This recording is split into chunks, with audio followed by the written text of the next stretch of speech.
Alerte, le triptyque humaniste existentiel, ses romans. Le fascicule de présentation. Le livre 1, le dernier regard en 2 tomes. Le livre 2, les fictions de la science en 2 tomes. Le livre 3, l'insouciance de la conscience en 2 tomes. Le fascicule d'expertise. Alerte, le triptyque humaniste existentiel. Son livre 3. L'insouciance de la conscience. Tome 2. En aparté, volet 1. De la conscience du nouvel ordre mondial sur l'espèce humaine vers un désordre global organisé. De l'avenir de l'humain. La tactique est déjà bien rodée par une manipulation des populations. Le contrôle de la société passe d'abord par une stratégie de distraction. Il suffit ensuite de créer des problèmes sociaux pour pouvoir en proposer les solutions. Vient ensuite la stratégie de l'application des mesures sur une durée acceptable, en différé. Puis de traiter les masses en les infantilisant par de l'émotionnel, plutôt que de la réflexion.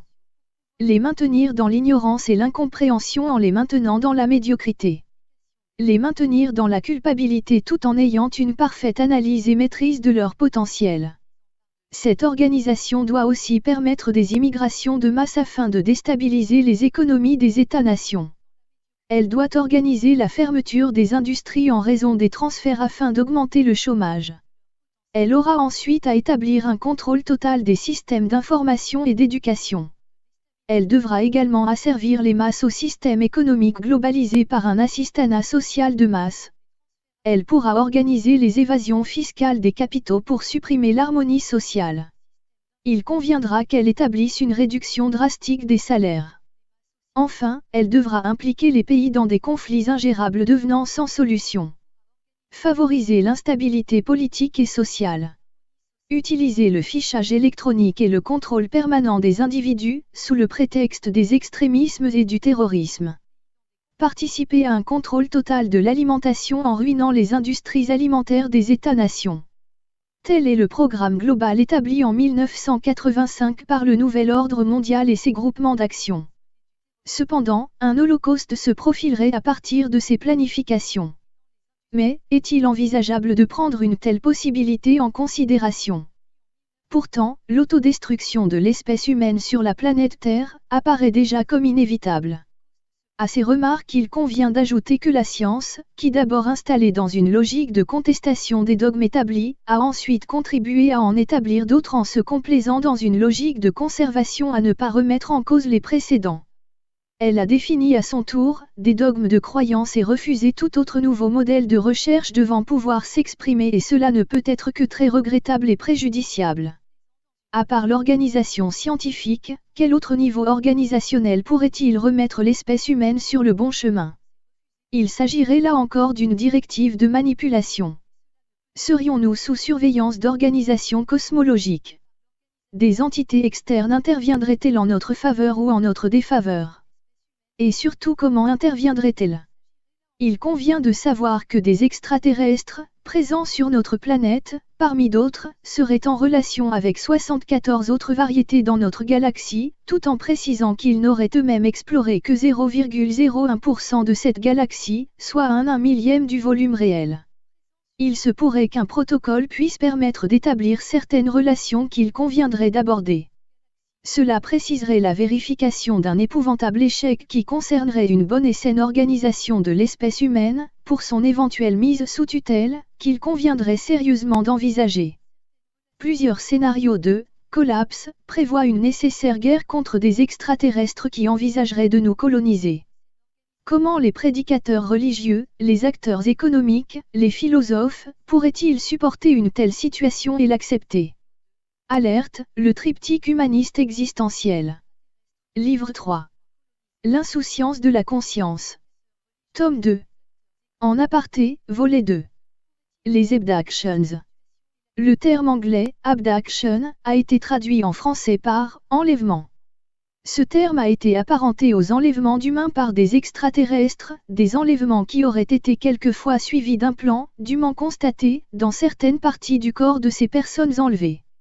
Des évaluations du nombre d'abductés pourraient atteindre plusieurs centaines de milliers de personnes représentant un problème de légitimité. des espèces ethniques extérieures à notre planète seraient-elles en charge de surveiller l'avenir de l'espèce humaine? La continuité de l'évolution de notre civilisation représenterait-elle un intérêt cosmologique? Il est assez facile de comprendre qu'actuellement notre société ne serait pas en mesure de supporter psychologiquement la prise en main, directe et connue de notre avenir. Aussi pouvons-nous supposer une manœuvre indirecte et discrète de notre devenir, par une ingérence pondérée. Il s'agirait donc d'une programmation temporaire et volontaire pour nous faire franchir les obstacles irréversibles de notre civilisation vers un avenir plus prometteur que celui de l'extinction envisagée et actuellement évaluée de notre espèce. Ce phénomène abducté pourrait correspondre à une hybridation volontaire, pour une mise en condition, qui permettrait à l'espèce humaine d'être en mesure d'accepter une nouvelle organisation rectificative de l'évolution humaine vers une orientation plus moralisée et plus conforme à des préceptes prédéfinis des évolutions des espèces à l'échelon cosmique. Il pourrait s'agir d'une logique de programmation pour un éventuel débarquement de masse d'ethnies favorables à notre progression, sans qu'il y ait un risque d'involution, soit d'extinction, de la civilisation humaine. Cela correspondrait à chercher à faire évoluer différemment l'espèce humaine, par sa propulsion vers un niveau de conscience supérieur, tout en cherchant à respecter son libre arbitre. Alerte, le triptyque humaniste existentiel. Livre 3. L'insouciance de la conscience. Tome 2. En aparté, volet 3. Les crop circles. À quoi pouvons-nous relier les apparitions des agroglyphes, correspondant à des dessins effectués généralement dans des champs de céréales, dans la plupart des pays, mais peut-être d'une façon plus insistante en Grande-Bretagne? Ils seraient tracés par une entité de voyageurs, venus d'une autre planète. Leur fonction, de ces dessins, serait de chercher à exercer une prise de conscience progressive de la réalité extraterrestre, pour une interrogation légitime concernant la provenance de ces dessins. Leurs réalités sont efficientes malgré les dénigrements systématiques des autorités, reliées par les moyens d'information, afin de supprimer toute tentative de recherche scientifique ou autre, à ce sujet. Toutes ces manifestations, incontrôlables par les autorités et les militaires, représenteraient une intensification des signes, pour une prise de conscience des populations. Ils œuvreraient vers une acceptation progressive envers la pluralité des espèces d'intelligence supérieure dans le cosmos, malgré les obstacles et les discrédits permanents et intellectuellement dirigés, des oligarchies dirigeant la civilisation humaine. Leur préoccupation essentielle étant un ethnocide, donc d'une extinction de notre société par l'annihilation, c'est-à-dire une remise en question brutale des croyances fondatrices de nos propres cultures, et le constat de l'absurdité de nos modèles de vie et de pensée. Il conviendrait donc d'éviter un choc culturel destructeur de notre civilisation humaine, et de notre humanisme anthropocentrique. La démonstration, non seulement de l'existence de civilisations cosmiques plus évoluées, de plusieurs centaines de siècles d'avance sur nous, mais surtout de la présence de certaines d'entre elles sur notre Terre, pourrait provoquer immédiatement un chaos total de notre organisation sociale. Alerte, le triptyque humaniste existentiel. Livre 3. L'insouciance de la conscience. Tome 2. En aparté, volet 4. Comment découvrir une planète? Si notre technologie actuelle ou à venir nous permettait de partir à la découverte du cosmos, quelles seraient nos démarches? La première difficulté consistera d'abord à s'affranchir des distances cosmiques. Nos appareils de transport devront pouvoir varier leurs seuils énergétiques pour pouvoir passer de notre dimension vers une autre dimension située dans l'univers gémellaire de notre univers physique. Cette possibilité particulière de notre cosmos permettant de raccourcir l'espace et de pouvoir effectuer des changements de cadre dimensionnel. De telles particularités cosmologiques permettraient de raccourcir les espaces de plusieurs dizaines d'années-lumière à quelques mois. Toutefois, cela n'est évidemment pas aussi simple, car il est indispensable de respecter des axes cosmologiques de transfert. D'autres raccourcis plus efficients seraient envisageables, à partir de transferts occasionnels par d'autres cosmos gémellaires. Plusieurs changements d'axes dimensionnels permettraient des raccourcis encore plus importants, qui agiraient non plus seulement sur l'espace, mais aussi sur le temps. Il conviendrait sans doute, ensuite, une fois parvenu à destination d'une planète à observer, d'effectuer une première reconnaissance orbitale des conditions physiologiques de la planète découverte, puis de ses conditions de vie. En particulier, il conviendrait d'établir si une espèce animale évoluée y est repérée et quelles sont ses configurations évolutives. S'il s'agit d'une espèce humanoïde, quels sont ses modèles sociaux et d'agressivité éventuels. Il suffirait ensuite d'établir une base secrète et souterraine de repli, permettant d'établir une structure de reconnaissance des niveaux d'évolution et de stratégie de l'espèce dominante déterminée. En raison de considérations universellement admises, cette variété d'explorateurs aurait d'abord pour vocation de comprendre, sans agir, et donc d'évoluer avec la plus grande discrétion. Cela consisterait à recueillir un maximum d'informations. Comment fonctionnerait un corps expéditionnaire de reconnaissance et de quels spécialistes serait-il constitué? Pourquoi pas un psychobiologiste, un physicien, un intercommunicant, un sociologue également spécialisé en pathologie digestive? La nourriture sur une nouvelle planète représenterait un risque majeur pour un corps expéditionnaire. Il conviendrait donc de connaître et de comprendre les risques encourus. Les protéines pouvant fonctionner différemment d'une planète à l'autre. Cette fonction de découverte à travers notre galaxie serait déjà opérationnelle. Elle aurait été programmée avec le projet de la « Guerre des étoiles » et le « Solar Warden ». Des programmes spatiaux terriens, américano-russes, seraient capables de missions interplanétaires utilisant l'antigravité. Une flotte, ultra-secrète, d'engins interplanétaires, utiliserait un champ électromagnétique créé par des charges électrostatiques, et qui serait doté d'armements à rayonnement de particules, enveloppant les appareils et permettant de détruire les débris dangereux circulant dans l'espace. Une de ces missions serait d'assurer la défense de la planète Terre et de la Station spatiale internationale. Une autre aurait en charge les activités spatiales, officielles, la gestion des satellites en orbite, celle des missiles nucléaires et du renseignement. Cette flotte serait composée de 8 vaisseaux de grande taille pouvant embarquer jusqu'à 300 personnels hautement qualifiés, en opération spatiale, composés de terriens et d'entités extérieures, ainsi que de plusieurs dizaines de petits appareils de liaison. Si nous avions à nous observer, par rapport à une nouvelle ethnie découverte, en fonction des évolutions biologiques et de leurs divergences, nous aurions à déterminer quelles sont leurs différences dans leur organisation sociale, économique et intellectuelle. Chaque individu devant pouvoir s'épanouir d'une façon libre et harmonieuse, à condition que son organisation sociale ne soit pas sclérosée. Cette société ne peut pas être équilibrée si ses composants sociaux n'ont pas conscience de ces aléas sociétaux. Il doit y avoir obligatoirement un respect de chaque personne pour lui permettre d'épanouir ses propres qualités mentales. La progression d'une société ne peut se réaliser que si chaque unité apporte sa propre contribution la plus constructive possible à l'ensemble de sa société. Les paramètres d'orientation sociétaux seraient alors facilement identifiables. Alerte, le triptyque humaniste existentiel. Livre 3. L'insouciance de la conscience. Tome 2. En aparté, volet 5. Une autre organisation sociale. Une hiérarchie sociale doit être élaborée à partir des sujets les plus efficients à diriger les ensembles communautaires, pour une durée préétablie. Certains paramètres sélectifs devront être utilisés pour connaître au mieux les capacités telles que, en plus d'un très haut niveau d'intelligence, des aptitudes particulières d'un haut niveau de raisonnement psychique et philosophique. Une aristocratie, ainsi organisée, doit être totalement contrôlée par des modèles évaluatifs efficients où les aspects sociaux forment un ensemble solidaire. Cette planète serait le sujet de certains enjeux de domination, notamment extérieurs à notre civilisation.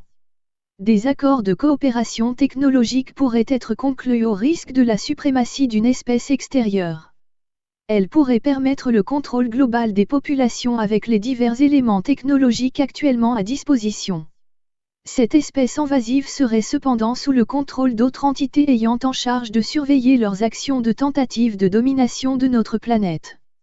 Sauf que, sous le couvert de la signature d'un agrément accordé, un détournement des conventions interstellaires pourrait se réaliser, sous le couvert d'une demande de protection par mise sous tutelle.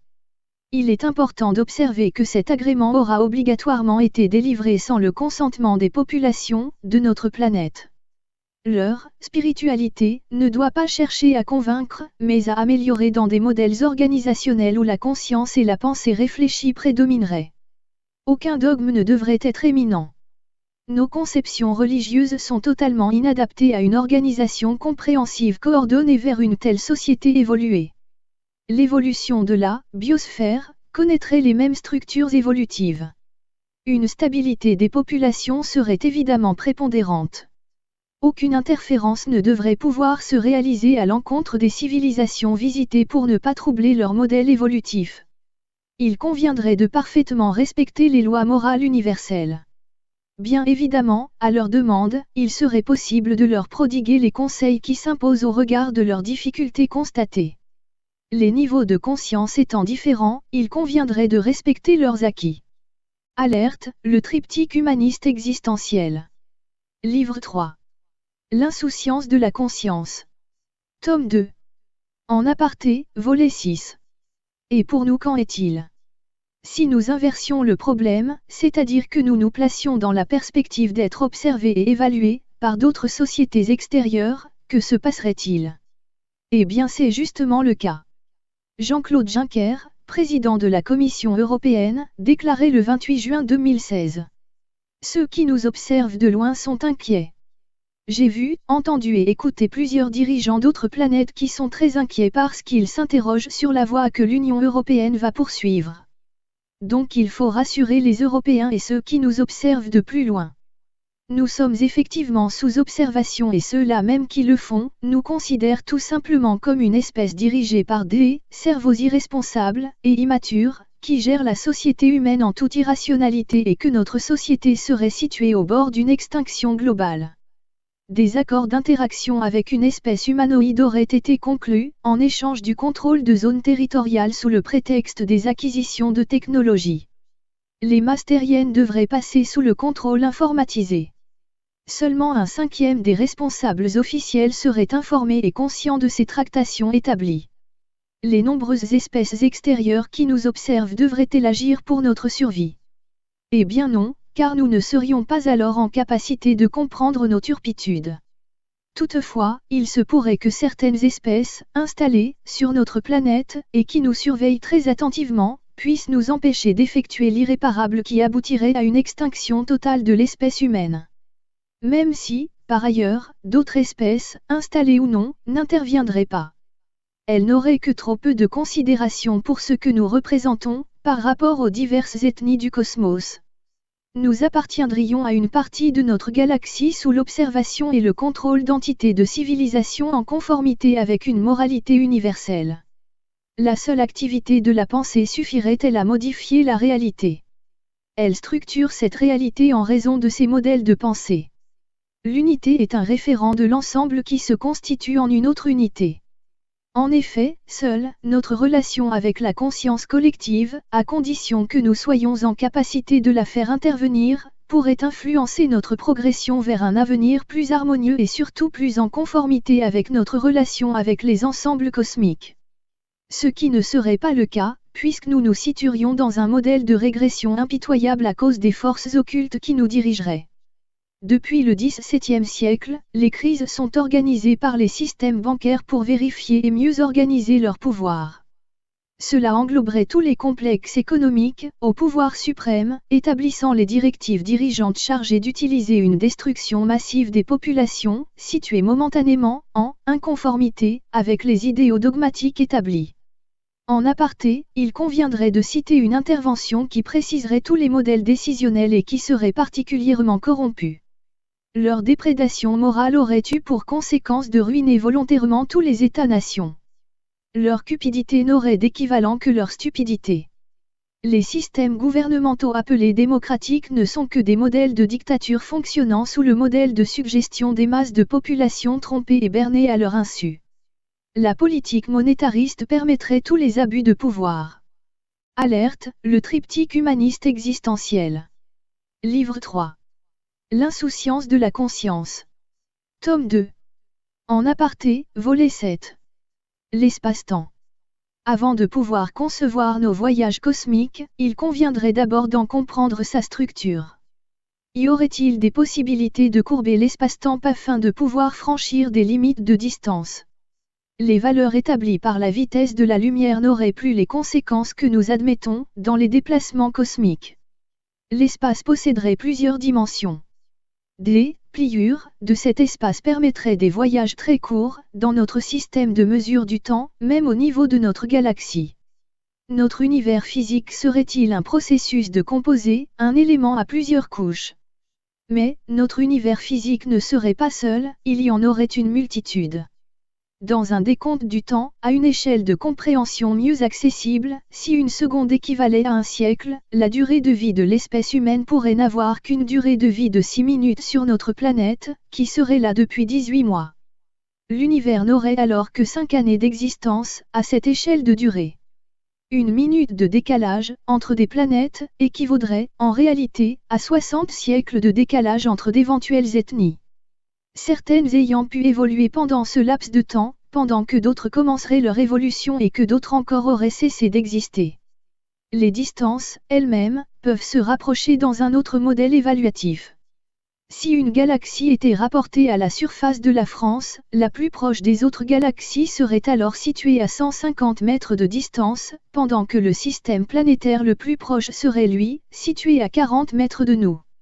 La singularité, orgueilleuse et prétentieuse de l'espèce humaine s'en trouverait ainsi bien amoindrie, surtout dans la nécessaire compréhension de ces exégèses scientifiques. Cela va de la matière sombre invisible à l'énergie noire, tout aussi invisible, qui, toutes deux, deviendraient alors nécessaires à la compréhension de l'organisation de notre univers physique.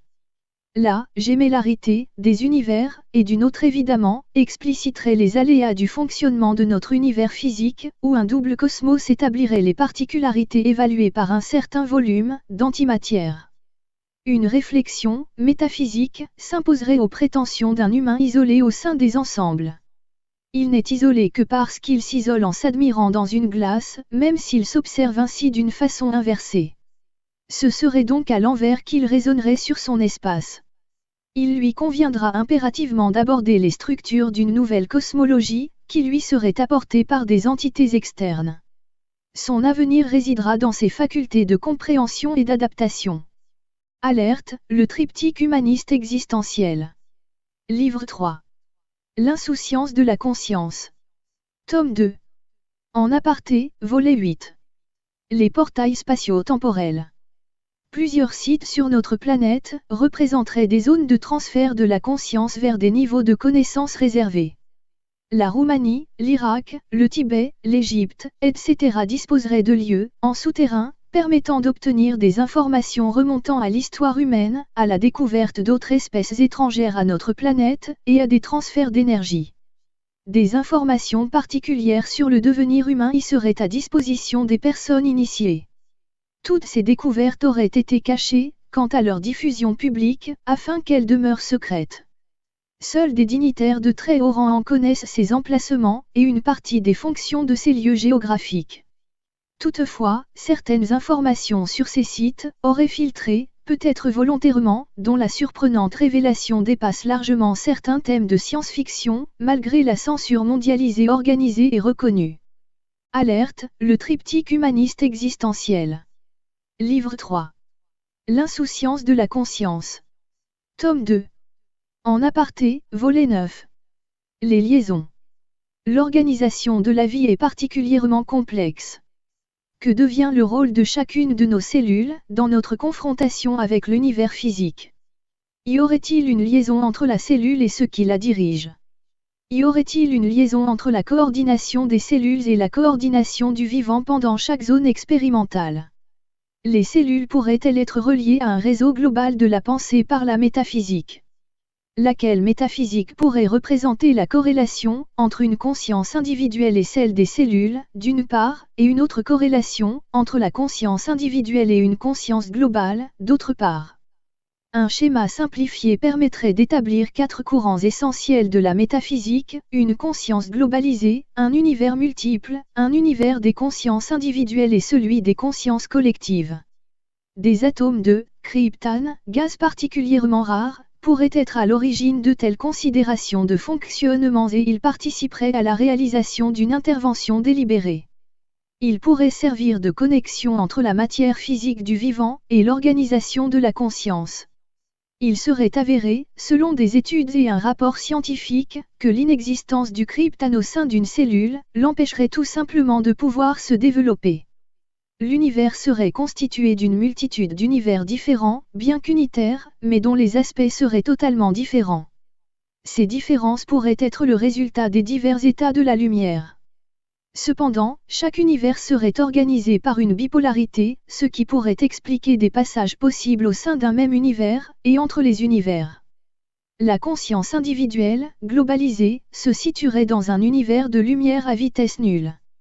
Une caractéristique de cette situation résulterait d'une possibilité d'échange préférentiel des informations. Alors que la conscience collective, elle, se situerait dans un univers de lumière doté d'une vitesse de propagation infinie des informations. La conscience collective n'aurait aucune dimension, ni de masse, ni d'énergie, ni de temps. Elle ne serait donc pas observable ni identifiable. Pourtant son rôle serait d'y stocker l'information. Elle est toutefois envisageable, puisqu'elle produirait des effets définis et démontrables. Cette conscience collective regrouperait toutes les consciences ayant une liaison universelle. Chaque conscience, de la conscience collective, en état de non-situation physique, située dans l'univers des consciences individuelles, serait alors reliée à une autre conscience située dans l'univers physique. La conscience globale n'aurait, elle, aucune interférence avec le physique. Cette situation n'est pas à confondre avec d'éventuelles interférences de pensées aléatoires captables dans le physique. La fonction transcendante individuelle serait simplement globale dans l'univers. Elle serait indépendante de toute notion d'un temps défini. Alerte, le triptyque humaniste existentiel. Livre 3. L'insouciance de la conscience. Tome 2. En aparté, volet 10. Des flux paranormaux. La mémoire de chacun devrait conserver des éléments de sa conscience individuelle. Elle pourrait aussi démontrer un passage entre le vécu du passé et celui à venir du futur. Il y aurait une réalité préexistante des événements. Que deviendrait alors la notion d'un libre arbitre, si tout est déjà là? Il semblerait qu'un tracé de la vie soit déterminé, à l'avance, par la conscience en latence, et qui déterminerait, en connaissance de cause, les événements à parcourir. L'intuition ne ferait que la jonction du passé avec le futur. La conscience, celle du physique, n'aurait qu'une vue partielle et temporelle de tout ce qui a été défini au préalable par la conscience individuelle intemporelle. Que serait donc cet univers des consciences collectives globales? Il incorporerait toutes les fonctions. Il s'agirait de l'univers le plus important. Il contiendrait toutes les consciences collectives de tout l'événementiel cosmique des univers. Chaque planète posséderait un relais entre la conscience collective du vivant qu'elle abrite et l'univers de la conscience collective globale. Tout, concernant les ressentis de tous les éléments du vivant serait capté et enregistré ainsi que ses analyses correspondantes. Il y aurait ensuite un transfert de la conscience collective vers la conscience globale. Toutes les observations mémorisées seraient ainsi transférées sous la forme d'informations stockables. Tout modèle, non observé, ne serait pas transféré et donc demeurerait comme inexistant. Les transmissions d'informations seraient ainsi effectuées dans les deux sens. Les transferts se feraient à partir de la conscience individuelle, dans l'univers physique, vers la conscience collective de cet univers des consciences collectives, et réciproquement. Cette situation pourrait expliquer les fondements des mutations souhaitables. Le génome du vivant serait donc relié à la conscience collective par l'intermédiaire des atomes de kryptone, au comportement non quantique, et ainsi associé à l'ADN cellulaire du vivant. La conscience collective aurait une autre fonction, celle de transmettre, au vivant de l'univers physique, des modèles. Malgré que les noyaux atomiques connaissent des distances de séparation entre eux, identiques aux proportions des distances séparant les soleils, dans notre galaxie, l'apparence compacte des objets que nous côtoyons est associée à un train d'ondes électromagnétiques n'apportant qu'une perception psychologique. Cette apparente réalité ne serait qu'une reconstitution de modèles. Des messages codés nous transmettent des informations de compacité, seulement apparentes. Un scénario mental est ensuite organisé pour nous permettre d'évaluer cette fiction. La réalité de ce qui nous entoure ne serait que la perception des différents champs de force de ces champs d'ondes, selon les fréquences émises. Notre environnement s'analyse alors comme des événements totalement illusoires, pour une représentation réalisée par notre cerveau. Ce qui nous apparaît comme réalité n'est qu'une perception mentale pour une représentation qui nous serait fournie par l'univers de la conscience collective. Notre monde, tel que nous l'identifions, ne serait qu'une virtualité perçue. Il revient donc à dire que, pour des personnes qui ne posséderaient pas les sens de la vision, de l'odeur et de l'audition, elles ne pourraient pas accéder à la même représentation des éléments et des événements qui les entourent dans cet univers physique. Si l'on ajoute à ces trois absences de sens, celui du toucher, pour une raison de tétraplégie par exemple, alors la perception des éléments et des événements ne leur sont plus comparables à nos conceptions du physique. Les informations que nous transmettons et celles qui nous sont transmises nous consentiraient à élaborer de nouveaux modèles comportementaux, à partir de nouvelles valeurs organisées par la conscience collective. L'intuition pourrait provenir de ces rapports de cause à effet. Un champ informationnel permettrait, à toutes les informations pensées, émotionnelles ou vécues, de tout y être stocké. C'est cet ensemble qui participerait à l'organisation de l'univers physique et spirituel. Cette alternative permettrait de donner du sens à la vie physique. Des modèles de comportement seraient disponibles et utilisables, autorisant à établir des orientations imprévisibles dans la vie de chacun des acteurs situés dans l'univers physique. Malgré qu'un schéma directeur puisse exister pour chaque entité physique dès sa naissance, un libre choix resterait indispensable. Alerte, le triptyque humaniste existentiel. Livre 3. L'insouciance de la conscience. Tome 2. En aparté, volet 11. De l'ordinateur à l'ordonnateur. Cela procéderait, par exemple, au mode de fonctionnement programmé de nos ordinateurs. Au programme de fonctionnalité, permettant l'organisation de tout ordinateur, des programmes dédiés nous permettent d'organiser ce qui nous intéresse, par exemple, pour pouvoir écrire un livre. Il est bien évident que le livre reste à écrire, il ne figure pas encore dans la base de données de l'ordinateur. C'est de cette façon que le choix individuel serait préservé et que les directions de la vie de chacun seraient, elles aussi, préservées. Le libre arbitre individuel serait donc ainsi obligatoirement préservé. Il pourrait même être également assuré par l'indéterminisme quantique. Des éléments restreints indéterminés qui seront réalisés par chaque entité située dans l'univers physique. L'existence physique ne serait pas une programmation, mais des séries de modèles de programmes utilisables. Il pourrait aussi y avoir une inadaptation provisoire entre l'univers de la conscience collective et l'état de la conscience individuelle situé dans son univers physique. Le processus resterait donc à être écrit. Tous les concepts procéderaient des interférences entre le passé et le devenir de chacun, ainsi que l'imprévisibilité de son futur. La conscience individuelle n'aurait d'utilité que si un processus du traitement de ses propres informations, données et reçues, lui est attribué. Cela semble être justement le rôle de l'univers de la conscience collective qui serait chargé de recueillir les volumes d'informations, pour pouvoir ensuite les redistribuer. Notre passage de l'univers physique à l'univers de la conscience collective, ou bien, que l'on peut aussi appeler l'univers spirituel, et qui se traduit par notre mort physique, représenterait un bonheur, en allant s'intégrer à cet univers de la conscience collective qui serait, par ailleurs, un univers de la connaissance globale et du bonheur suprême. Le but recherché, de l'expérience physique, représentant un aboutissement harmonique. L'expérimentation procéderait d'un libre choix d'entreprendre malgré les risques d'erreur. Notre transfert, assez récemment, dans la civilisation informatisée nous permet de mieux comprendre ces notions de traitement des informations, de leur stockage, de leur transfert partiel ou globaux et des modifications pouvant leur être apportées.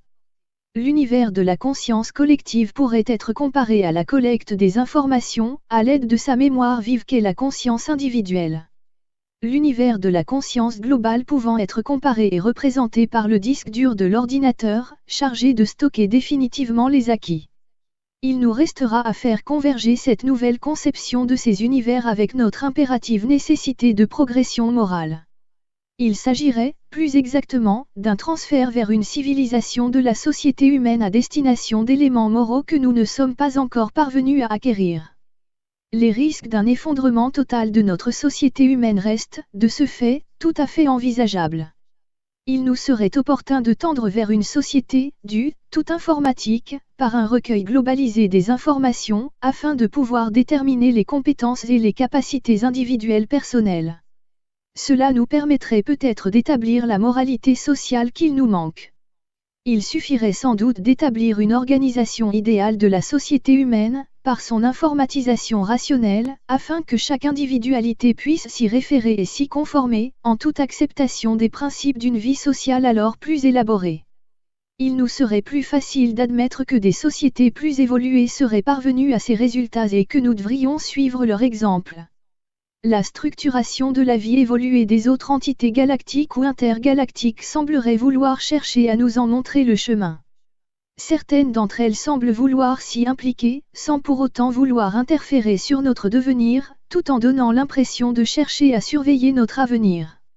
Le Dieu, tel que représenté pour les croyants, sur notre planète, ne saurait être considéré, à travers ces modèles d'univers, que comme un système d'information structurant, de ce que nous considérons comme étant le réel dans un dimensionnel effectif. Il s'agirait plus d'une coexistence avec l'ultime réalité. Cela sous-entendrait une élaboration de l'univers à partir de la pensée globalisée provenant de tout ce qui élaborerait la pensée. Le culte des croyances n'aurait pas de signification au regard de ces considérations.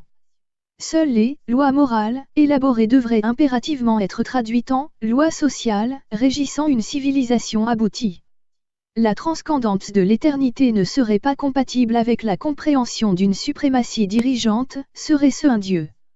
Il convient toutefois de considérer qu'une conscience, dont le comportement dans sa vie physique n'aurait pas été approprié et serait donc en inconformité avec la moralité globale de l'univers de la conscience collective, se verrait accorder la nécessité de devoir accéder à un niveau de reconformation.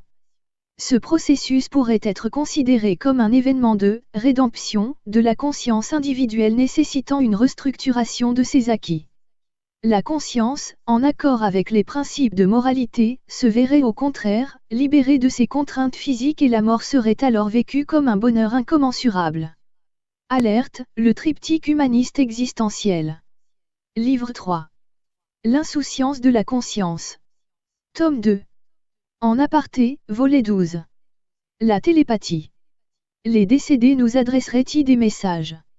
Est-ce d'un lien paranormal qu'il s'agit? Les décédés le feraient-ils en accord avec l'univers de la conscience collective et pour son propre épanouissement? Le feraient-ils par l'intermédiaire du subconscient, situé dans l'univers physique? Le feraient-ils par la télépathie? Parce que la connexion ne serait pas directe entre l'univers physique, où chacun se situe, en corrélation avec la conscience individuelle de tous, et l'univers de la conscience collective, il existerait deux canaux de transfert. Le premier canal permettrait un transfert des informations, à partir du cerveau, en direction de la conscience individuelle où le stockage serait figé, et le second véhiculerait les informations directement vers l'univers de la conscience collective. Ces deux canaux fonctionneraient dans les deux sens, en aller et en retour. Après le décès physique, les relais s'effectueraient entre la conscience individuelle, devenue libre et la conscience collective qui serait susceptible de lui transférer des informations. Une progression de la conscience individuelle pourrait se réaliser à partir des connaissances globalisées de la conscience collective. Il est primordial de connaître ce processus pour pouvoir expliciter le fonctionnement télépathique. La télépathie est une sensibilité extrasensorielle, permettant le transfert d'informations à distance. Il s'agit d'une communication, effectuée uniquement par la pensée, et non plus par la voie orale. Il conviendrait, pour que cela fonctionne, que l'émetteur et le récepteur soient dans le même modèle de télétransmission psychique, pour pouvoir assurer une communication télépathique. Cependant la résultante télépathique est directement liée à une conséquence, inévitable, de toute activité mentale. Chacun d'entre nous pourrait utiliser ce moyen de communication, seulement notre habitude à l'expression orale, qui nous est enseignée au tout début de notre enfance, nous fait perdre ce réflexe normal de transfert de la pensée. Nous avons tout simplement perdu ce réflexe naturel. Le fonctionnement du processus se ferait directement par la conscience individuelle de chacun, sans qu'il n'y ait une émission de son ni de parole. Le fait le plus surprenant, en ce qui nous concerne, c'est que le message transmis télépathiquement peut être audible par n'importe quel récepteur doté des capacités télépathiques, quelle que soit sa langue d'origine. Il serait même envisageable de ne se transmettre des informations que par le transfert télépathique, sans l'utilisation d'aucun langage. Cela éviterait sans doute bien des quiproquos, à cause d'éventuelles erreurs de traduction. La difficulté de l'utilisation de ce moyen de communication réside dans le fait que le message ainsi transmis devient audible pour tous et quelle que soit la distance, puisqu'il est aussi transmissible dans l'univers de la conscience collective. Ainsi, bien que nous n'en soyons pas conscients, toutes nos pensées peuvent être captées dans cet univers de la conscience collective, alors que notre voisin immédiat n'est pas en mesure de les connaître, s'il n'est pas lui-même télépathe. Mais, y aurait-il, sans que nous le sachions, des personnes susceptibles de lire dans nos pensées? Effectivement, et c'est souvent le cas chez des couples particulièrement fusionnels, et c'est surtout constatable chez les vrais jumeaux, qui sont à la fois émetteurs et récepteurs, d'une façon instantanée, sans barrière de temps ni d'espace. Toutefois, les connexions télépathiques seraient plus compliquées qu'il y paraît, mais les flux télépathiques seraient observables et mesurables. Pour ce qui serait des transferts avec l'univers de la conscience collective, c'est un peu plus compliqué à concevoir, car la connexion se ferait avec une entité, qui serait une conscience individuelle de la conscience collective, par un transfert direct et sélectif. Toutefois, il se pourrait que ce modèle de fonctionnement soit le même dans notre univers physique, par un transfert provisoire, par l'univers de la conscience collective, pour revenir vers la personne pour laquelle la pensée serait adressée. Cependant, il existerait des exemples de télépathie captée. Ces transferts des informations par télépathie se feraient d'une façon instantanée par le moyen des atomes de kryptons dont le rôle exact reste à déterminer, d'autant plus qu'ils ne fonctionneraient pas selon les lois de la physique quantique, et il s'agirait là aussi d'une véritable énigme. L'univers de la conscience collective représenterait, lui aussi une énigme, puisqu'il pourrait être comparable, sous un éventuel aspect physique, à l'organisation d'un cerveau. Sa composition serait toutefois réalisée à partir d'un composé de particules, sans représentation d'un noyau atomique, et serait dépourvu d'électrons ou de charges électriques, de ce fait, particulièrement dense. Cet univers de la conscience collective serait double, car composé d'une matière et d'une antimatière neutre. La vitesse de la lumière en son intérieur, et sa masse y serait infinie. Chaque planète, de tous les systèmes solaires et de toutes les galaxies posséderait sa propre conscience collective diversifiée. En fait, ce serait l'univers de la conscience collective qui organiserait tous les autres univers. La formation des singularités, constatée dans notre univers quantique, et dans notre univers physique, serait la conséquence de l'univers de la conscience collective, qui serait réservé à notre planète. Toutes les perturbations, qui pourraient avoir lieu dans les différents univers, seraient consécutives aux modifications apportées par celles des consciences collectives.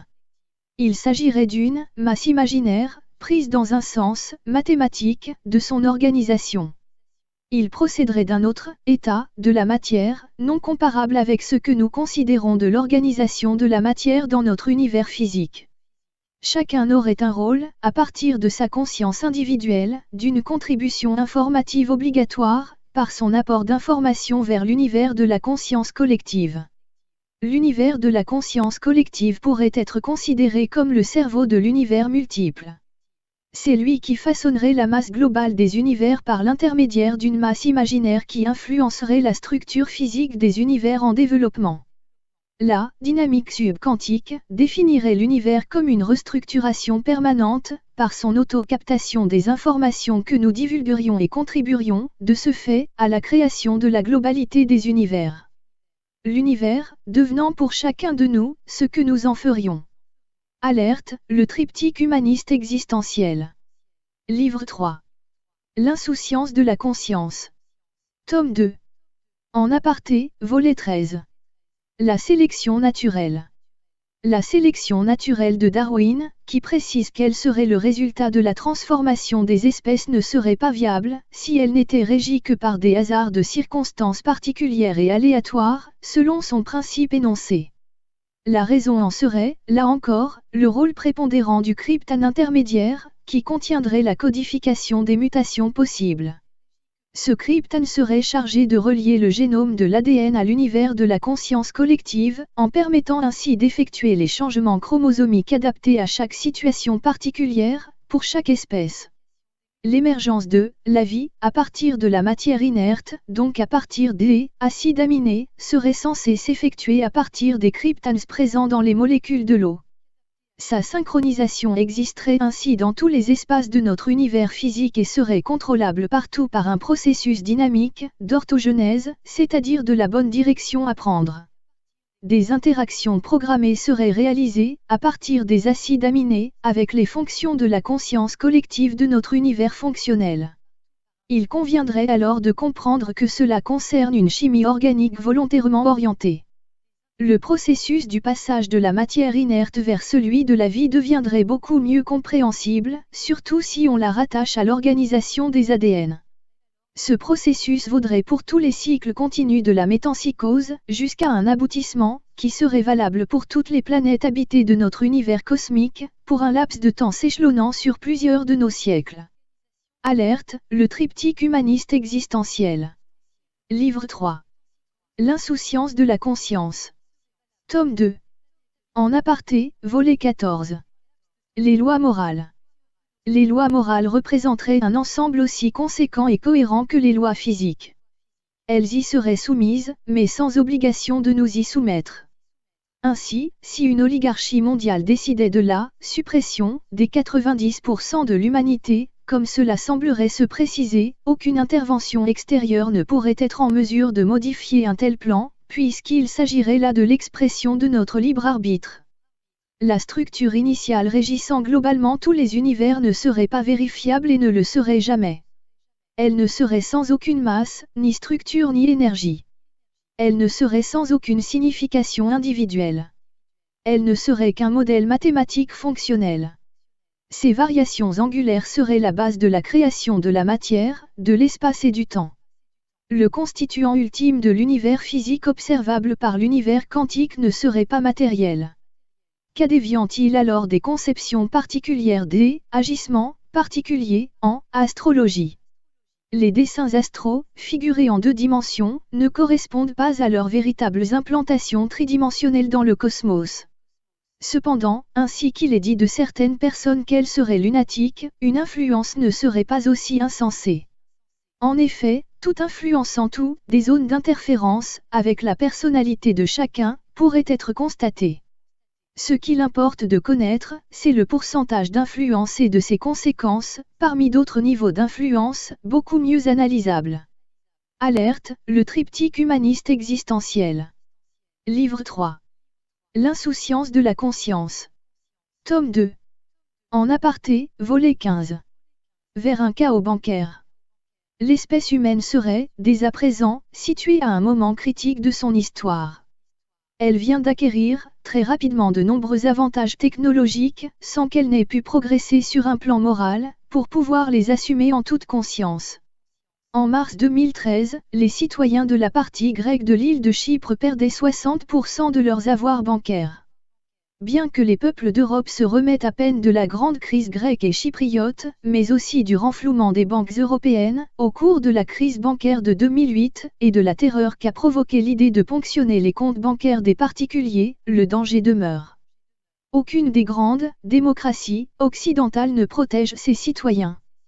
La confiscation, en cas de crise bancaire renouvelée, serait devenue le principe fonctionnel pour tous les grands pays, même si certains États, comme la France, font semblant de s'y opposer pour ne pas susciter une fuite des dépôts bancaires. Toutes les grandes organisations, États-Unis, Canada, Europe, ont discrètement inscrit le principe d'une participation des déposants à la résolution des futures crises bancaires. Que se passerait-il si un effondrement mondial du système bancaire se produisait prochainement, quelles que puissent en être les raisons? Cette éventualité est pourtant à prendre en considération, surtout si elle devait être volontairement orchestrée par l'oligarchie dirigeante. Ses conséquences dans le modèle actuel de l'organisation de la société humaine aboutiraient, inexorablement, à une guerre civile généralisée, partout sur la planète. Il est prévisible et évident que le chaos a été vérifié et qu'il est prêt à être mis en œuvre. L'organisation sociale, dorénavant programmée et envisagée à très court terme, consisterait à exploser la société en petites factions antagonistes permettant d'en obtenir, par voie de conséquence, son total contrôle. L'effondrement des banques déterminerait un collapse gigantesque de l'économie, où les échanges monétaires n'existeraient plus. L'organisation économique actuelle laisserait la place à des pillages de masse qui créeraient un chaos globalisé. La guérilla urbaine dévasterait tout de la précédente organisation, pour laisser la place à des factions armées cherchant à établir, chacune à leur façon, leur suprématie. Une dictature militarisée serait ensuite nécessaire et réalisée. Le collapse ne sera pas terminé pour autant, car chaque pays cherchera ensuite à provoquer l'effondrement de ses voisins. Cependant, le but est d'établir un gouvernement planétaire de nouvel ordre mondial, permettant une domination drastique des populations. La confrontation devenant globale, dans un même laps de temps, serait irréversible, pour la société humaine. Notre civilisation traverserait une phase critique risquant de lui devenir fatale. La volonté actuelle de prépondérance d'une civilisation occidentale, de par son fonctionnement, par une économie capitaliste mondialiste, serait en confrontation totale avec les autres structures économiques. Mais elle impacterait aussi les valeurs sociales, politiques, morales, culturelles, philosophiques et religieuses de la planète. Ce qui aurait pour conséquence un irréversible ethnocide, soit une destruction de tout ce qui ne correspondrait pas aux dogmes spéculateurs mis en place. Un holocauste global semble inévitable. Notre technologie est en totale opposition avec notre manque de moralité. Notre patrimoine spirituel serait absolument inefficace parce que complètement inadapté.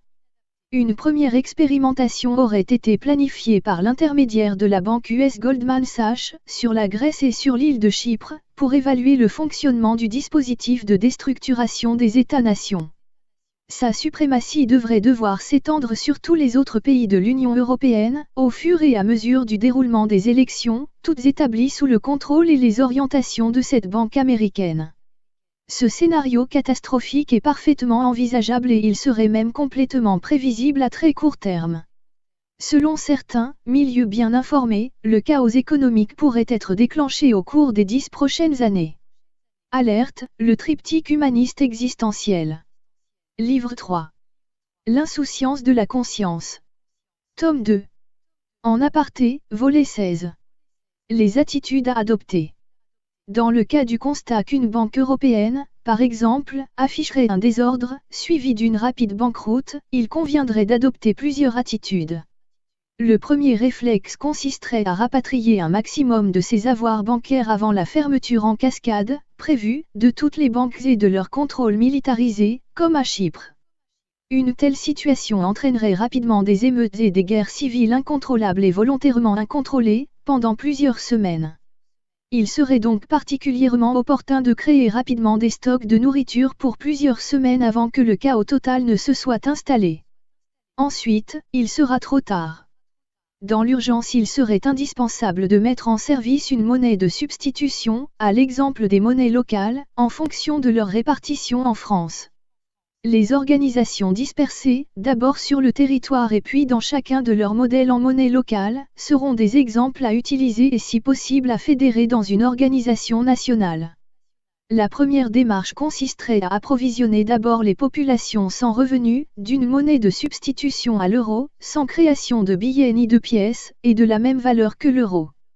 Les transactions établies avec les partenaires commerciaux et entrepreneuriaux se feraient par l'intermédiaire des moyens de transfert monétaire informatisés, centralisés par un organe national de gestion des comptes. Ce serait là un premier pas, mais toutefois insuffisant. Il deviendrait indispensable de créer une nouvelle organisation de la société par l'établissement d'une charte à respecter. Cette charte devrait préciser que cette monnaie ne peut pas être spéculée, ni être dépréciée. Les signataires économiques, commerçants et entrepreneurs, devraient respecter une valeur établie d'avance, de leurs marchandises et de leurs services, sans inflation possible dans le temps. Un versement mensuel égal à une valeur de 2000 € serait effectué aux signataires de la charte, régissant la nouvelle organisation monétaire. Ce versement serait assorti d'un contrat de coopération économique correspondant à un contingent de 80 heures mensuelles maximum. Chaque adhérent devrait exercer une activité de coopération économique approuvée par l'organisation. Les handicapés, les femmes enceintes et celles ayant un ou plusieurs enfants, ainsi que les personnes de plus de 55 ans, seront exemptées de cette coopération économique, mais pas interdite. La répartition des 20 heures hebdomadaires maximum permettrait de pouvoir rechercher une activité professionnelle. Cette répartition serait pilotée par des responsables locaux, regroupant un nombre de personnes affiliées à définir. Les cas particuliers, dans l'organisation de la charte, seront répertoriés en annexe de la charte comme, par exemple, un versement monétaire supplémentaire par enfant mineur. Des représentants départementaux et régionaux auraient en charge le contrôle de la bonne organisation des structures économiques établies. Cette situation pourrait continuer, même après que la situation d'insurrection soit revenue à l'apaisement, et que les institutions traditionnelles auraient pu reprendre le contrôle de l'économie nationale normale. Cette nouvelle structure économique permettrait de pallier aux déficiences des organisations économiques spéculatives. Elle serait un bon moyen de compenser les licenciements et autres événements causant des pertes de revenus, pour quelque raison que ce soit. Il ne s'agirait pas d'un revenu universel. Alerte, le triptyque humaniste existentiel. Livre 3. L'insouciance de la conscience. Tome 2. En aparté, volet 17. Des pamphlets. Fini la drôlerie anarchique, les alibis admirables, irréfutables, esbouriffants, magiques, merveilleux à tout sabouler, saloper, rien foutre. L'occupation, les exactions, les cœurs meurtris, les justes colères, la mort dans l'âme, etc. Tartuffe patriote c'est quelqu'un. La présence des Allemands les vexe, et la présence des Juifs alors. Plus de Juifs que jamais dans les rues, plus de Juifs que jamais dans la presse, plus de Juifs que jamais au barreau, plus de Juifs que jamais en Sorbonne, plus de Juifs que jamais en médecine, plus de Juifs que jamais au théâtre, à l'opéra, aux Français, dans l'industrie, dans les banques. Paris, la France plus que jamais, livrée aux maçons et aux Juifs plus insolents que jamais. Plus de loges que jamais en coulisses, et plus actives que jamais. Tout ça plus décidé que jamais à ne jamais céder un pouce de ses fermes, de ses privilèges de traite des blancs par guerre épais jusqu'au dernier soubresaut du dernier paumé d'indigène. Et les Français sont bien contents, parfaitement d'accord, enthousiastes. Tout ça des histoires de Boche, des trucs pour émerder les Juifs, les rasier, secouer leur pognon. C'est des vengeances de l'Hitler qu'a pas pu dominer le monde, bien emmerdé. Il y a des petits Juifs bien sympathiques, et des Français des vaches finies, des lots écurants. C'est pas du tout une question de race. C'est une question de classe. Tout le monde sait ça. Le Juif est l'ami de l'ouvrier, démocrate, ami du progrès, partisan de l'instruction publique, du suffrage des femmes. C'est ça qui compte. C'est autre chose que du cagoulard. Un ami de la liberté. C'est un persécuté le Juif, un homme qui souffre pour sa religion. Une victime des dictatures. Les Juifs responsables de la guerre. Voilà encore une autre salade. Une invention du capital pour disculper les vrais coupables, les hommes de la 5e colonne. Les vrais coupables c'est Hitler et puis Wendel, peut-être Dreyfus, et encore pour lui c'est à voir, d'accord et d'accord tous les trois, les gros ne se mangent pas, avec Churchill et Franco pour étrangler le prolétariat, lui reprendre ses conquêtes de 36, sa dignité par les week-ends, sa 5A et son bois de rose. La France juive et maçonnique, une fois pour toutes. Voilà ce qu'il faut se mettre dans le tronc, chers diplomates. Les équipes sont à l'infini. À peine l'une est-elle usée, qu'une autre se dessine, de plus en plus rapprochante, forcément. Le peuple autrefois il avait, pour patienter, la perspective du paradis. Ça facilitait bien les choses. Il faisait des placements en prière. Le monde tout entier reposait sur la résignation des pauvres dixit Lamennais. Maintenant il se résigne plus le pauvre. La religion chrétienne est morte, avec l'espérance et la foi. Tout en ce monde et tout de suite. Paradis ou pas. Comme le bourgeois, comme le juif. Les plus audacieux, les plus téméraires se raccrochent, malgré tout, à quelques trames usagées, bienvenues, classiques, éprouvées, qui les rassurent et les relient aux choses raisonnables, acceptées, à la foule des personnes convenables. On dirait que le froid les saisit. Ainsi Drummond et Gobineau se raccrochent à leur mère l'Église, leur christianisme, sacrissime, éperdument. Ils brandissent la croix face aux Juifs, patentés suppôts des enfers, l'exorcisent à tout goupillon. Ce qu'il reproche surtout aux youtres, avant tout, par-dessus tout, c'est d'être le meurtrier de Jésus, le souilleur d'hostie, l'empêcheur de chapelet en rond. Que ces griefs tiennent peu en l'air. La croix antidote. Quelle farce! Ce n'est pas tout. Crime des crimes, la religion catholique fut à travers toute notre histoire, la grande proxénète, la grande métisseuse des races nobles, la grande procureuse aux pourris, avec tous les saints sacrements, l'enragée contaminatrice. La religion catholique fondée par 12 juifs aura fièrement joué tout son rôle lorsque nous aurons disparu, sous les flots de l'énorme tourbe, du géant lupanar afro-asiate qui se prépare à l'horizon. Ainsi la triste vérité, l'Aryan n'a jamais su aimer, aduler que le Dieu des autres, jamais eu de religion propre, de religion blanche. Ce qu'il adore, son cœur, sa foi, lui furent fournis de toutes pièces par ses pires ennemis. On dit des tas de choses, c'est vite fait d'arranger le monde. La question sociale elle demeure, les Juifs n'ont pas tout inventé, ça serait trop beau, l'inégalité des classes, les privilèges des repus, l'injustice en tout et pour tout. Les Juifs n'auraient pas l'occasion de fomenter les révoltes s'ils n'y avaient pas les motifs. Ils ne les ont pas créés de toutes pièces, ils se démerdent autour, c'est exact, ils se défendent drôlement à coups d'humanitarisme, ils en ont fait leur grande machine, dite des revendications, c'est la plus formidable du monde, qu'est entièrement entre leurs mains, ils sont astucieux, voilà tout. Ils ont le baratin, la plateforme, toutes les loges qui leur poussent au cul. Restait à parachever le turbin. On oubliait Romanov. Il était resté à la traîne là-bas vers Irousk, avec Médème et les enfants. On leur fit un sort en vitesse. Ils faisaient des prières en famille au fond de la maison Ipataef. Ça pouvait pas durer toujours. Ils furent écrabouillés en cave. Nicolas, Médème et ses filles.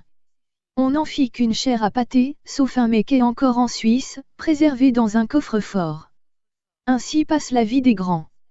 Et puis pour que personne n'en ignore qui s'en était occupé. Ce fut gravé en hébraïque, en fort caractère de cabale, en plein dans le mur, ici et là, tout près du sol, près des cadavres. Gloire et bonheur au peuple juif. Le communisme c'est le grand dada, c'est le grand cheval de bataille du juif. Une seule façon de nous en sortir, lui secouer sa cavale, sauter dessus nous autres, on peut bien. Le bluffeur juif, sale con, fainéant, il ne saura même pas quoi en faire du communisme quand il l'aura. Il salopera, bousillera, tout. Il ne pourra pas s'en empêcher, c'est sa nature. Justice sociale pour le juif.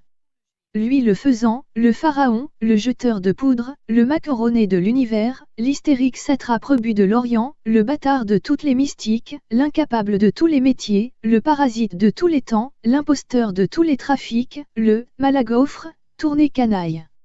C'est ça l'homme nouveau. Ah pardon. Ça serait drôle, ça serait un miracle, ça serait la première fois au monde qu'on verrait le juif sortir des phrases, des saloperies, des complots, pour se replier au rang commun, au tapin, régulé, correct, marné comme tout le monde, à égalité. Alors ça jamais. Ça n'existe pas. C'est tout le contraire de sa nature. Chié par Moïse, il tient son rang de cac supralux, copain qu'avec les autres chiés, en Moïse, en l'Éternel. Il est que pourri, pourrissant. Il a qu'une chose d'authentique au fond de sa substance d'ordure, c'est sa haine pour nous, son mépris, sa rage à nous faire crouler, toujours plus bas en fosse commune. Qu'est-ce qu'il attend du communisme? De nous cintrer encore plus étroits, nous gratter d'encore plus près dans la prison juive. Tous ouvriers, oui, mais sous lui. Et pourquoi faire? Sans caprice, tiens. Sa fantaisie, son apothéose de faux nègre. Il y a du leverteur dans chaque juif, je les expédierai tout là-bas, moi, à Saint-Domingue, Caraïbes, ça serait un bon climat pour eux, ils verraient aux îles ce que ça donne, le communisme entre cousins, puisqu'ils veulent plus de la Palestine. S'il y avait encore un peu de moelle au fond de la carcasse des Français, ça serait le moment d'essayer, absolument entre nous, ici même, le fameux gris-gris communiste, la panacée universelle, avant que les Juifs nous l'infligent, sans nous demander notre avis, pour leur triomphe et notre supplice. Ça serait prudence élémentaire, les Juifs absolument exclus, autrement c'est la catastrophe, c'est la culbute aux abîmes, au reptilarium kabbalique, au gouffre de l'arrière-pensée. Bouffer du juif ça ne suffit pas, je le dis bien, ça tourne en rond, en rigolade, une façon de battre du tambour si on ne saisit pas leur ficelle, qu'on les étrangle pas avec. Voilà le travail, voilà l'homme. Tout le reste c'est du rabâché, ça vous écure tous les journaux, dit farouchement antisémite, qu'est-ce qu'ils cherchent au fond? On se demande. Qu'est-ce qu'ils veulent? La place des youpins. Carré là-dedans leur chère personne.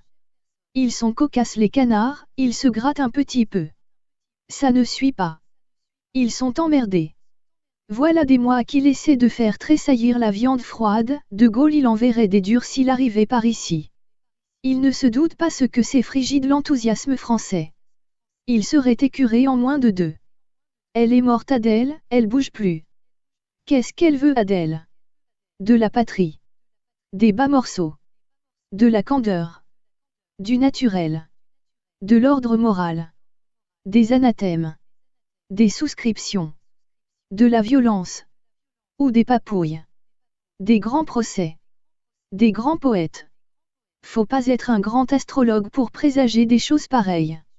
Dans le mou, dans le vide, ils continuent, toute leur carrière en dépend, les juifs par-ci. Les loges par-là. Mais ça n'intéresse pas le public. Comme on dirait de moins en moins. Ils bravent alors l'adversité, ils hurlent à contre-courant, ils ameutent le souscripteur. Le mouvement prend de plus en plus d'ampleur, passionne de plus en plus nos foules, les villes, les campagnes, nos masses entrent en effervescence. Elles exigent la mort des maçons. Des youpins. De leurs créatures. Qu'ont mis la France dans cet état. Dans cette position trop atroce. Dans ces draps infâmes. Mais ce n'est pas vrai. Les arracheurs. Les masses elles demandent rien du tout, elles gueuleraient plutôt, vive les juifs. Qui savent bien mieux promettre la lune. Le peuple il est pas anti-juif, il est judéophage, il veut bouffer que du bourgeois qu'il connaît bien, son idéal, son modèle, son patron direct, qui est du même chef-lieu de canton, du même bled, du même village, qui parle son patois si possible, son frère français qu'a réussi, il est fratrophage, le français, pas mangeur de juifs pour un sou. Le juif il est pas en question, l'antisémitisme c'est un blaze, l'invention canaille des bourgeois et de leurs suppôts pour dériver le pauvre peuple, c'est trop légitime fureur sur un innocent. Mais le peuple ne marchera pas, il sait trop bien à quoi s'en tenir. Il est éclairé. Le juif est un homme méritant, c'est un homme à épargner, c'est un homme persécuté par le capitalisme nazi, un homme qu'on essaie de salir avec ses balivernes racistes, l'anti-juif c'est un cagoulard, un ennemi du prolétariat, un fasciste larbin des patrons, des gros, des trusts, des Wendel. Et puis voilà, et puis c'est tout. On retourne à la question des ronds. La grande question des temps qui courent. Le juif il est mystérieux, il a des façons étrangères, il est international, il joue la misère, il a son pognon pas visible. Et le Michelet, quel vendu! Et que je t'embarque tout détonnant en pleine, déconophonerie buse. Phénoménal époustouflant à 100 000 bords canonnant de 100 000 bourdes. Et toujours à contre-cause, contre les siens, contre son sang, et toujours pour la gloire du juif, son apothéose, son génie, sa prééminence hors de doute. Toujours un petit juif là dans le coin, tapis, goguenard, qui se tâtonne, épie le goût en ébullition, maintenant rassuré se rapproche, voyant l'objet si bien en feu, passe la main sur ce joli con. L'encourage, l'asticote, caresse, lui lisse le poil, l'envers, l'endroit, jubile. Ah! Le bon Arian toujours le même, toujours semblable à lui-même, toujours prêt à faire jouir son juif. Ah! Qu'il est franc! Qu'il est voué. À qu'il est juteux à la mort. Et qu'il se remet en action, le joli con, requinqué de si chaude étreinte, d'humanitaire compréhension. Ah! Nom de Dieu! Y en a pas de race. Y a pas de juif non plus, bordel sang. Qu'est-ce que c'est qu'un juif? Quel bobard! Quelle crasse abomination! Quelle saloperie des fascistes! C'est pas la honte de notre époque de voir des dinosaures pareils. Du sang des victimes dégoûtant. Tout englué de cœur d'apôtre. Foulant, broyant, écartelant la substance même de vérité. La chair lumineuse et musique. Extrait de Les Beaux Draps. Louis-Ferdinand Céline. Pamphlet édité aux Nouvelles Éditions Françaises en 1941. De la conscience des mots vers une inconscience des mots. Alerte, le triptyque humaniste existentiel. Livre 3. L'insouciance de la conscience. Tome 2. En aparté, volet 18. Les prédateurs. À partir de 1960, le gigantisme des hypermarchés s'était installé partout en France, au détriment des magasins de proximité du centre-ville. Des magasins gigantesques étaient construits en périphérie des villes. Trop impersonnels et complètement déshumanisés, favorisant la surconsommation en vendant des produits toujours moins chers, mais aussi toujours de plus médiocre qualité, quand ils ne portent pas atteinte à la santé des consommateurs. Pour toujours améliorer leurs marges bénéficiaires et accroître leur fortune, leur système n'a pas hésité à jeter l'ensemble de la paysannerie française dans la précarité la plus totale et à pousser les plus faibles au suicide, à raison d'au moins un suicidé par jour. Le sort des petits commerçants étant identique. Ces hyper, d'alimentaire ou pas, se sont regroupés en coopératives, en groupes capitalistes ou en holding familial. Ils ont installé des galeries marchandes en commerce complémentaire, créant des ensembles commerciaux, pour pouvoir mieux concurrencer les petits magasins du centre-ville contraints à la liquidation, les uns après les autres.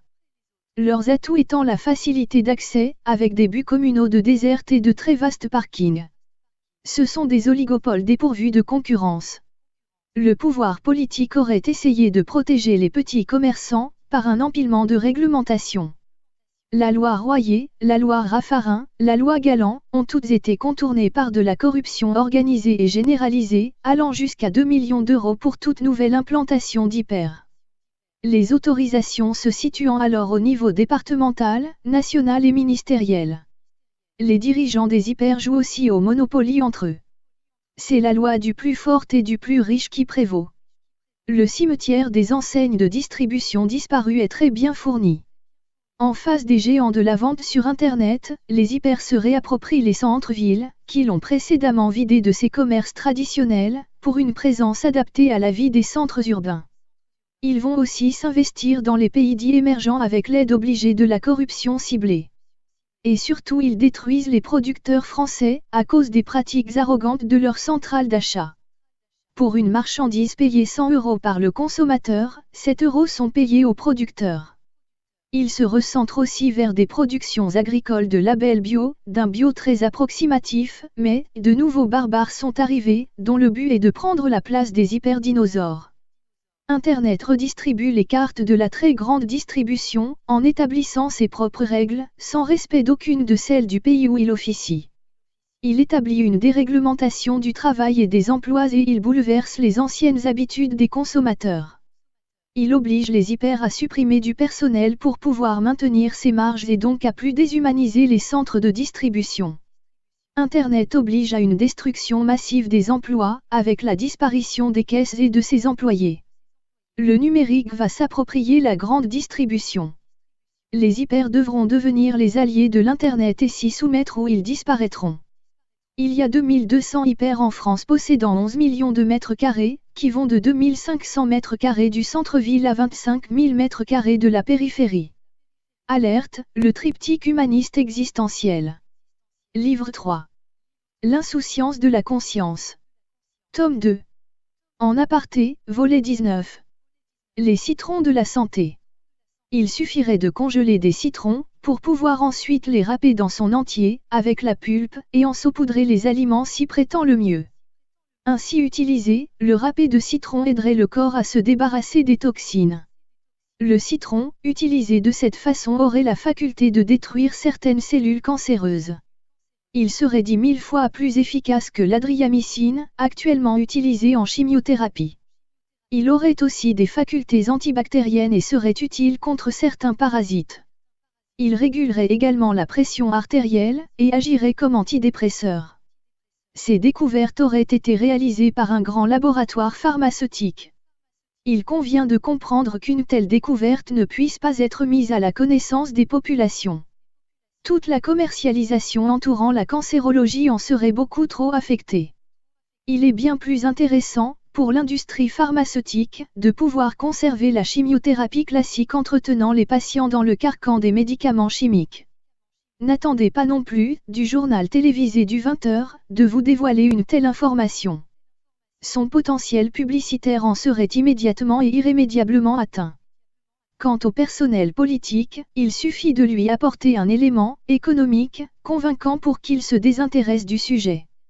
Et si cela ne représente pas les résultats escomptés, cela ne peut pas nuire. Alerte, le triptyque humaniste existentiel. Livre 3. L'insouciance de la conscience. Tome 2. En aparté, volet 20. La conscience des végétaux. Une étude scientifique des arbres a pu démontrer qu'ils seraient dotés d'une structure mentale et d'un modèle d'organisation comparable à celui des espèces animales. Ils utiliseraient des réseaux souterrains de transmission de nutriments, mais aussi d'informations.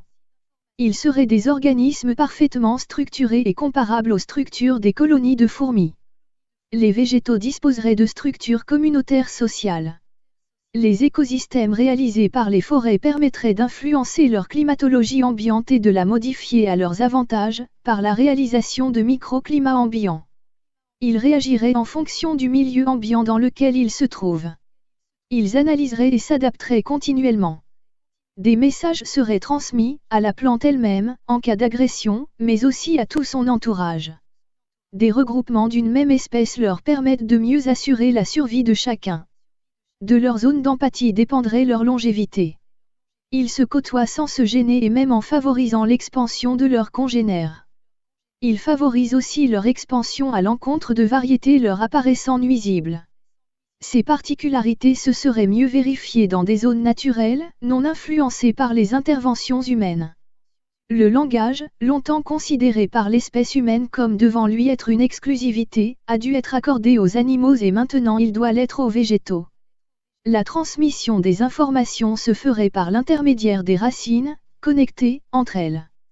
Les substances odorantes, volontairement émises, pourraient également fournir des informations. Des substances toxiques, volontairement diffusées dans les feuilles attaquées par les animaux prédateurs, permettraient de les éloigner. Or, il aurait été constaté que ces substances toxiques se répercuteraient d'arbre en arbre, à des fins de préservation. L'information aurait été transmise, soit par l'intermédiaire des racines, soit par celui de la diffusion d'un gaz avertisseur du danger en cours. Les espèces concernées émettront, à leur tour, les substances toxiques de préservation. Des activités électriques ont pu être enregistrées et décodées comme correspondant à des épisodes de stress. Des réactions immédiates peuvent même être visibles directement sur une plante. Elles seraient dotées de réflexes et de systèmes nerveux. Les arbres ont aussi conscience de leur réalité. Ils peuvent modifier leur croissance et savent s'adapter en fonction des éléments qui leur sont extérieurs. En l'absence d'éléments d'orientation, sans lumière, sans gravité, ni pesanteur, les plantes croissent selon leur programmation initiale. Elles corrigent continuellement leurs mouvements de progression au cours de leur croissance. Les arbres auraient cette faculté, constatée, de corriger les aléas climatiques qui ont pu les déstabiliser. Les animaux sont parfaitement conscients des stratagèmes établis par les végétaux et se déplacent rapidement vers des zones non encore informées de leur présence. Or, les avertissements olfactifs se déplaçant à l'aide du vent, les animaux se déplacent alors en sens contraire. La propagation des informations ainsi véhiculées se ferait à la vitesse d'1 centimètre à la minute. Les anticorps se propageraient également à la même vitesse. Cela laisse du temps aux animaux pour pouvoir se nourrir des végétaux ciblés que sont généralement les feuilles. Les animaux prédateurs des arbres seraient rapidement identifiés par l'intermédiaire de leur salive. Il y aurait aussi des alliés chargés de détruire des insectes prédateurs, des substances attirantes seraient alors dégagées. Le rayon d'action de ces substances odorantes ne se déploierait que dans un environnement immédiat de quelques dizaines de mètres. Les espèces animales sont averties, en connaissance de l'odeur dégagée, du prédateur ainsi ciblé. Les zones racinaires des arbres dépassent souvent le double de l'envergure des feuillages de surface. Il en résulte un entrelacement des ramifications souterraines permettant une multitude de points de contact, régulant le transfert des informations. Toutefois, il y aurait aussi des espèces individualistes refusant la coopération pour le transfert d'informations. La diffusion n'est pas pour autant stoppée. Les champignons, qui déploient des kilomètres carrés de filaments, parfois invisibles sans un grossissement, transmettent aussi les informations. Ils les véhiculent à la façon de nos fibres optiques, selon le même principe de l'Internet. Ce sont des forêts entières qui sont alors connectées en réseau. La stratégie des champignons, tout en véhiculant les informations, serait totalement indépendante de celle des arbres qui les utilisent. Les études se seraient plus spécialement portées sur les arbres, mais il apparaît évident que les mêmes stratagèmes sont utilisés par toutes les espèces de végétaux, évidemment adaptés à leurs nécessités, sauf peut-être en ce qui concerne les espèces cultivées. Des bruits seraient émis par les racines, ce qui aurait pour conséquence d'orienter d'autres racines dans leur direction afin d'y établir une connexion. Des ondes sonores pourraient donc également transmettre des messages. La communauté des arbres est si importante, que chacun peut évaluer les difficultés de son voisin et lui venir en aide. Des floraisons seraient concertées pour mieux assurer la survie de l'espèce avec l'utilisation de périodes plus propices à son expansion. Aussi les animaux qui comptent sur les fruits des arbres, généralement des graines à coque, pour assurer leur survie et celle de leur progéniture, seraient alors dépourvus de certitude quant à l'assurance de leur subsistance. Ils sont alors contraints à attendre que la nourriture soit effective avant de pouvoir décider des gestations. C'est aussi un stress pour les abeilles qui sont également dépendantes de ces floraisons. Les végétaux, eux aussi, utilisent de l'énergie pour croître, s'informer, se défendre et aussi se reproduire. Chaque floraison serait particulièrement épuisante. Les sujets alors trop affaiblis deviennent plus vulnérables. Les vents et les insectes et plus spécialement les abeilles servent à éviter les consanguinités. Contrairement aux idées reçues, une profusion de fruits n'indique aucune orientation climatique future. En contrepartie, la germination attend souvent les conditions climatiques les plus favorables. Selon les statistiques établies, un arbre géniteur ne peut être remplacé que par un de ses enfants. La maturité sexuelle des arbres peut atteindre jusqu'à 150 ans. Un peuplier peut produire jusqu'à 26 millions de graines annuellement. La restriction de lumière des jeunes pousses, qui pourrait n'être que de 3% de luminosité, pourrait représenter un système éducatif, volontaire et permettant de leur favoriser une longévité supérieure. La lutte des jeunes pousses pour leur survie est drastique et c'est souvent celui qui est le mieux structuré qui l'emporte. Les arbres fonctionneraient aussi en couple. Une énigme subsiste et concerne le transfert de l'eau depuis les racines jusqu'aux feuilles qui peuvent se situer à plus de 100 mètres de hauteur à partir du sol. Un système d'évaporation est réalisé à partir des extrémités des feuilles, mais ni la capillarité ni l'évaporation ne permettent d'expliquer l'ascension de l'eau à partir du tronc. L'osmose qui permet à l'eau de passer d'une cellule à l'autre ne pourrait concerner que les racines et le feuillage, mais pas le tronc. L'enveloppe des arbres, que nous appelons l'écorce, est comparable à la peau des humains. Elle remplit les mêmes fonctions de protection concernant les branches et le tronc. Une rupture cylindrique, de quelques millimètres, sur l'ensemble du tronc entraîne la mort de l'arbre, dès qu'elle se situe très près du sol. Les arbres se battent pour assurer leur survie lorsqu'elle est menacée. Les arbres n'ont souvent pas le choix et doivent pousser dans des conditions extrêmes. C'est souvent le hasard qui décide pour eux, en ce qui concerne leurs emplacements. Et cela est vrai pour tous les végétaux. Les arbres sauraient apprendre et stocker des informations.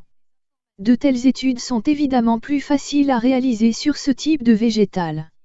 Des arbres, précédemment coupés présentent une souche qui continue à vivre. Sa survie serait assurée grâce à la coopération d'autres arbres voisins de la même espèce. La souche est donc continuellement nourrie afin qu'elle puisse continuer à vivre. Souvent elle s'est entourée d'un ou plusieurs rejets. Or, il s'est avéré que cette souche représenterait le cerveau de l'arbre. Ces repousses doivent-elles être considérées comme de jeunes pousses d'arbres ou détiennent-elles l'ancienneté de l'arbre d'origine? Là, non plus, il n'y a pas de réponse. C'est bien la souche qui a, de toute façon, assuré la survie du spécimen ou des spécimens. Les racines procurent les nutriments et diffusent les produits de la photosynthèse aux partenaires et notamment aux champignons.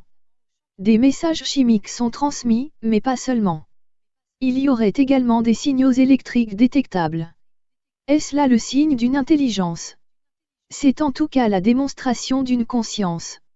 Où pourrait se situer la frontière entre le monde végétal et le monde animal? Une très importante biomasse vit sous terre. Le sous-sol n'a quasiment pas été exploré. Ce sous-sol grouille de vie, dans un noir absolu. L'écosystème forestier parvient à réaliser des équilibres surprenants. La survie de chaque espèce dépend de sa faculté d'adaptation en fonction des circonstances. Cependant, un équilibre est indispensable et chaque espèce doit être en mesure de respecter l'existence des autres espèces. La loi du plus fort y est quelquefois établie. Toutefois, des gènes régulateurs sembleraient opérer pour la préservation des ensembles forestiers naturels. Une très grande sociabilité pourrait pérenniser les végétaux. Par ailleurs, les végétaux ont une notion du temps et des époques, avec la perte des feuilles en automne et leur repousse au printemps. Cela n'étant constaté que dans les contrées situées en dehors des zones d'influence climatique restant très chaudes. Et malgré des périodes climatiques changeantes, en période hivernale et au cours des années, les nouvelles pousses ne sont pas déclenchées. Il en va de même pour la germination. Des blessures peuvent faciliter l'infection des troncs par des champignons. Les vieux chênes sont souvent creux et cassent sous la pression du vent. L'aspect régénérateur des forêts, spécialement étudié au Japon, est inutilisé dans la vie en espace urbain. Des molécules sécrétées par les arbres seraient bénéfiques pour les promeneurs en forêt. Ces molécules seraient ingérées par les voies respiratoires, mais aussi par la peau. Elles auraient notamment la faculté de renforcer les défenses immunitaires des promeneurs. C'est aussi dans les grands milieux forestiers que se trouve un air très épuré et revitalisant. Les arbres eux-mêmes seraient susceptibles de transmettre leur énergie et un effet de plénitude et de tranquillité. Leur étude devrait nous réserver beaucoup de surprises sur les consciences de tout le vivant. Nota, ces textes sont des extraits d'idées émises par diverses personnalités provenant de plusieurs sources. En ce qui concerne les images d'illustration présentes dans cet ouvrage, elles appartiennent exclusivement à leurs auteurs respectifs. Elles ne sont utilisées qu'à titre illustratif, ne transgressant aucune législation en vigueur. Il convient de remercier le très grand nombre de personnes ayant contribué, directement ou indirectement, à la confection de cet ouvrage. Cette liste est beaucoup trop importante pour pouvoir y être transcrite. Alerte, le triptyque humaniste existentiel. Livre 3. L'insouciance de la conscience. Tome 2. Les livres brochés de cette collection Alerte sont en vente chez Amazon, livre français, Philippe Vaisseau. Alerte, le triptyque humaniste existentiel, ses romans. Le fascicule de présentation. Le livre 1, le dernier regard en 2 tomes. Le livre 2, les fictions de la science en 2 tomes. Le livre 3, l'insouciance de la conscience en 2 tomes. Le fascicule d'expertise. Alerte, le triptyque